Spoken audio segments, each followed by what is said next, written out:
And on the oil spill, if I may, House Republicans today released a report that's critical of the administration's cleanup efforts.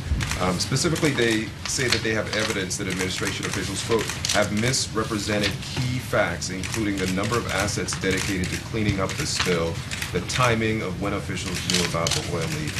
What is your response to that? Well, I think we've been pretty transparent throughout this response. I've stood up here and talked to you all very frankly. I've given you the numbers that we have. The numbers are rolled up from the reports we get from the folks that are downrange there. I've been downrange myself. I've been to all 4 states. I go frequently.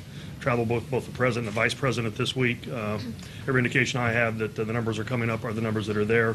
You can always find a place where there's somebody on the beach not cleaning, where it's empty. You can find a piece of water where there's no skimmer. It's just that big an area down there. But this thing has evolved from the start from a massive monolithic oil spill into thousands and hundreds of thousands of small patches of oil.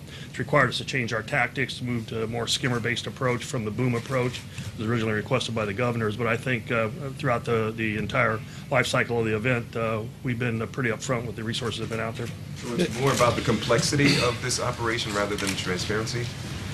Well, there's no doubt it's the most complex thing we've ever been involved in. It's transformed itself way beyond a normal oil spill response, and early on the governors are very concerned about protecting their resources with boom, and we put a lot of boom out, and we're to the point now where we're double and triple booming places, and our goal is to approach 200% of the basic boom requirement, to just continue to do that to make sure we're protecting everything as much as we can. But the fact that the nature of the spill has changed, we have new flow rate numbers several weeks ago, as you know. That's put a premium on skimming capability, all kinds of skimming capability, very shallow skimming capability into the back areas like Barataria Bay, to the very heavy duty skimmers offshore, and we're very aggressively acquiring those right now. And that's the spill has evolved, and we've evolved with it. Let me just add to this now. I scanned a portion of this. The part of it addresses, or part of what he purports to address, is that somehow it took the command 70 days to accept international help. That is, it's a myth that has been debunked literally hundreds of times.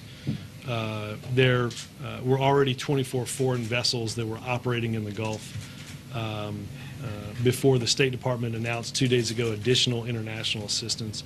As early as May 11th, boom had arrived from Mexico, Norway, and Brazil.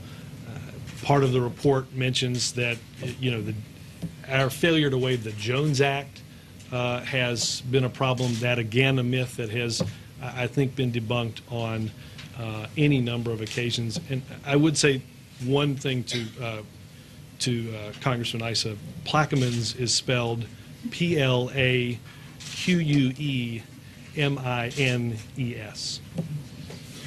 Go ahead.